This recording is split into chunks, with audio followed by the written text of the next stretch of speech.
I'm an artist who became a psychiatrist and practiced medicine for many years. And Andrew Rush was my printmaking teacher in 1969 and 70 at the University of Arizona.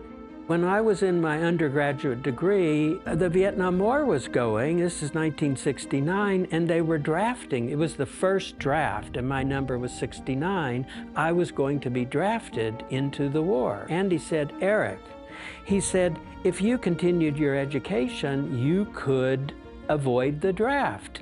And he said, you're always talking about being a doctor. He said, why don't you try to become a doctor? I said, Andy, I can't be a doctor. I'm an artist. Artists cannot be a doctor. And so Andy said, well, why don't you try, or you'll look back perhaps on your life and say, I should have tried.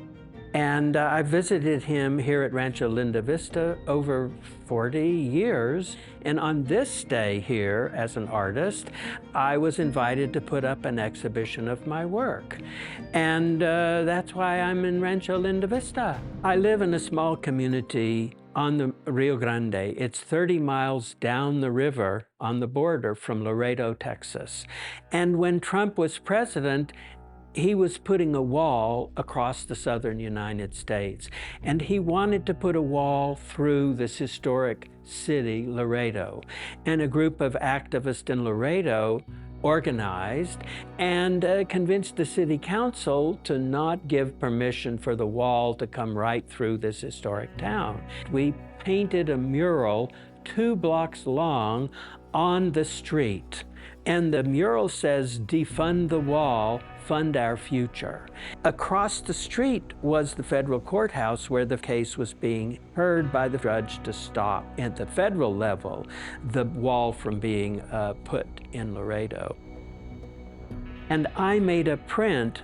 From the sky view in the print is a small drone, and the drone looked down at us waving at the drone.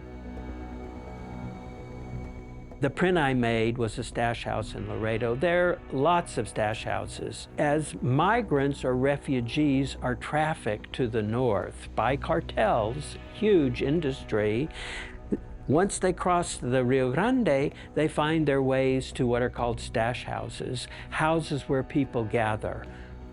The wall that we were trying to prevent in Laredo exists in southern Arizona, across California, and the wall is still going to be built because we are going to build a cage that we live in, and it won't work.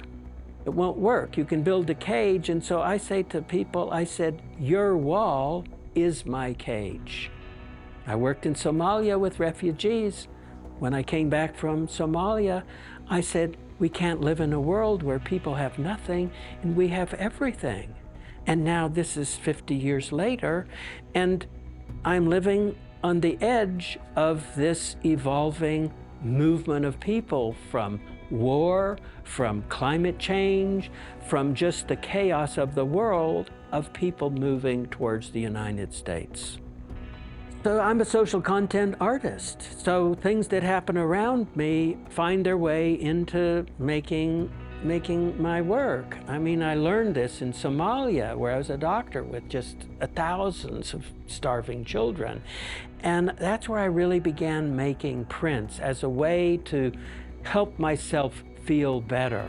By the making of the art, I heal myself. Prints function by the multiples going out into the world. I began making art in the space between art and medicine. That has been a subject of my work forever. Educating people about what's happening on the border is a social function of art to educate. I'm a doctor, teacher, educator who uses art to educate out.